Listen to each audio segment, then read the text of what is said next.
Hola, buenas tardes. Bueno, en esta oportunidad vamos a explicar un poco de qué se trata esto de escribir de una mejor forma, atendiendo a las reglas básicas de una buena escritura y de una lectura académica. Término que todos ustedes, alumnos de sexto año, empiezan a escuchar en el último tramo de la escuela secundaria, porque muchos docentes están comprometidos para explicar estas cuestiones y otros alumnos están ya cursando sus estudios en otros profesorados o en otros o en facultades, ¿no? Atendiendo al CBC, lo que se dice el CBC.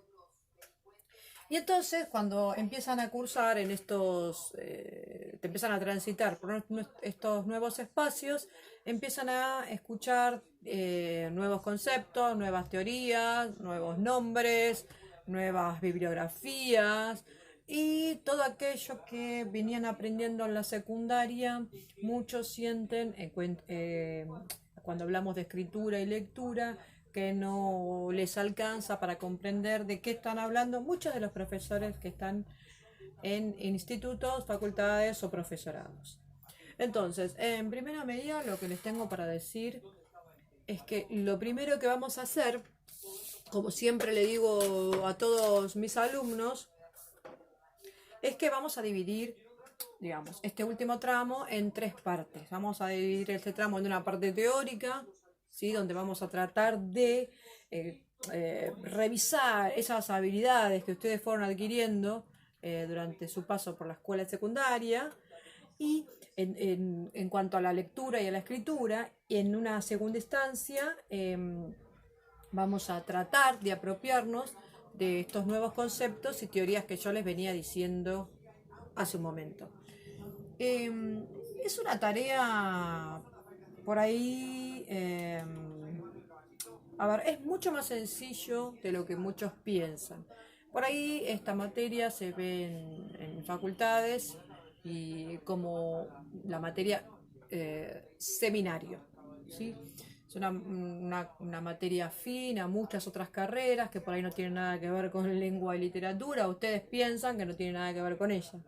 Pero hablamos del lenguaje, ¿no? Y del lenguaje como sistema y de un lenguaje puesto en marcha. Y es importante decirles en este momento que todo aquello o toda experiencia que ustedes tengan con el correr de los años y por la edad que tienen, lo vamos a ver reflejado acá. Lo único que vamos a hacer, y seguramente ustedes tienen una gran experiencia en cuanto a hablar y en cuanto a escuchar y en cuanto a leer, lo que vamos a hacer en estas clases siguientes, en estos videos, es ponerle nombre a esas cosas que seguramente ya ustedes están haciendo, ¿sí? Así que es un poco rara por ahí esta introducción que estoy haciendo de seminario o de una introducción a una escritura y a una lectura académica, atendiendo siempre a cada uno de ustedes, futuros alumnos de otras instituciones. Así que vamos a hacer entonces un breve repaso de lo que ustedes vinieron aprendiendo en estos años. Seguramente todos ustedes ya tienen formado un léxico, un vocabulario, han desarrollado producciones escritas, han hecho resúmenes, han escrito tal vez cuentos o poesías, algunos han hecho monografías, en fin, diferentes tipos de textos. Entonces estaría muy bueno acá hacer como una salvedad, una acotación del tema. Si ustedes se dieron cuenta, cuando nos referimos a textos, hablamos de varios tipos de textos. ¿Y qué es lo que, digamos, cómo vamos a definir cuál tipo de texto es este y cuál tipo de texto es aquel? Bueno, en principio por las funciones que van a cumplir estos textos.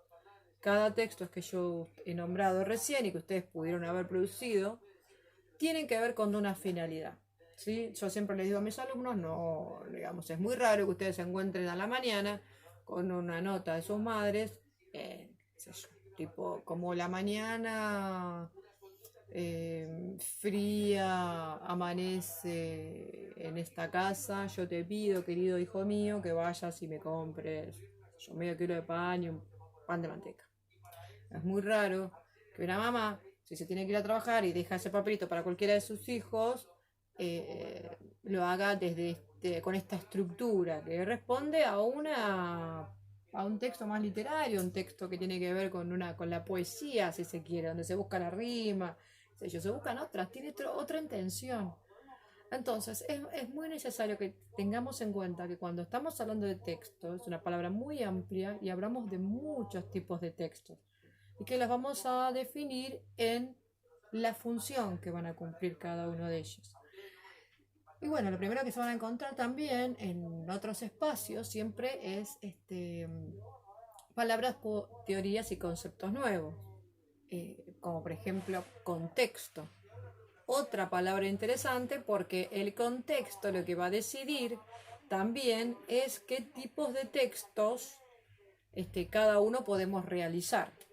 El contexto es el lugar, podremos decir el espacio físico o abstracto en el que uno está produciendo su discurso. Otra palabra, discurso, texto, ¿sí? Contexto. Vamos a ir definiendo cada una de a poco. En principio decirle que es muy importante tener en cuenta que nosotros somos a través del lenguaje, ¿no? Y que es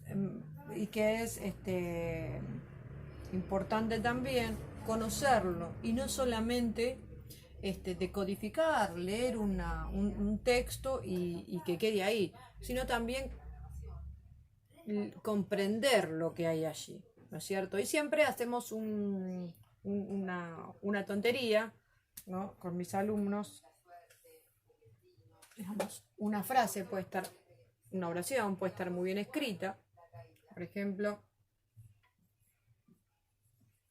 pájaro, pelota, azul. Y ustedes pueden ver que se van a encontrar con una oración que creo que está bien escrita, pájaro va con tilde, va con J, pelota está bien escrita, azul, punto. Una oración que empieza con mayúscula y termina con un punto. Y uno puede leerla, puede decir pájaro, pelota, azul. Pero y lo que hicimos fue, sabemos que la P tiene un sonido de la A, la J, la A otra vez, y uno puede ir juntando todas esas letras y llegar a leerlo, como nosotros decimos o como decimos en la escuela. Pero justamente en esta instancia nosotros tenemos que recordarles, no sé si seguramente algunos docentes ya lo habrán hecho, pero recordarles que en esta instancia y en esta instancia académica, leer justamente no significa decodificar el mensaje, sino que leer es comprender. Y entonces yo les preguntaría, pájaro, pelota, azul, ¿qué significa? Bueno, tendríamos que pensar y por ahí le buscamos la vuelta, eso es lo que tendemos a hacer, ¿no es cierto? Buscarle la vuelta. ¿Será que estará hablando de un pájaro que tiene una pelota azul? Uno puede llegar a decir. Entonces, para que esta oración, texto, sea considerada como tal un texto, tiene que ser coherente y cohesiva. También dos términos que seguramente habrán aprendido en segundo o tercer año a partir de esos años, ¿no? Y ahora vamos